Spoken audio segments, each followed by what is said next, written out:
Avocado നമ്മൾ പാലും പഞ്ചസാരയൊക്കെ ചേർത്തിട്ട് അടിപൊളി ഷെയ്ക്ക് ആക്കിയിട്ട് കുടിക്കാറുണ്ടല്ലേ. എന്നാലും നമുക്കിന്ന് അവക്കാഡോ വെച്ചിട്ട് നല്ല ഹെൽത്തി ആയിട്ട് എങ്ങനെ കഴിക്കാമെന്ന് നോക്കാം. അപ്പോൾ ഞാനിവിടെ നല്ല പഴുത്ത ഒരു അവക്കാഡോ എടുത്തിട്ടുണ്ട്. അത് നന്നായിട്ട് കഴുകിയതിന് ശേഷം ഒന്ന് കട്ട് ചെയ്തിട്ട് അതിൻ്റെ ഉള്ളിൽ ആ കുരുവൊക്കെ ഒന്ന് കളഞ്ഞെടുക്കണം നമുക്ക്. എന്നിട്ട് ഒരു സ്പൂൺ വെച്ചിട്ട് ഇതിൻ്റെ ഉള്ളിൽ ആ ഒരു ഫ്ലഷൊക്കെ ഒന്ന് നമുക്കെടുക്കാം.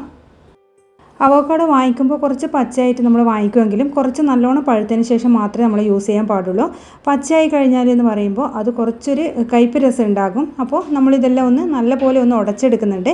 ഇനി നമ്മളിതിൽ ഹെൽത്തി ആയിട്ട് ചേർക്കുന്നത് ഇതിലേക്ക് കുറച്ച് തേനാണ്. നമ്മൾ ഷെയ്ക്കൊന്നും അടിച്ചിട്ടല്ല, അതുപോലെ പാലൊന്നും ചേർത്തിട്ടല്ല നമ്മളിത് യൂസ് ചെയ്യുന്നത്. അപ്പോൾ നന്നായിട്ട് ഇതുപോലെ ഒന്ന് അടിച്ചെടുക്കുക.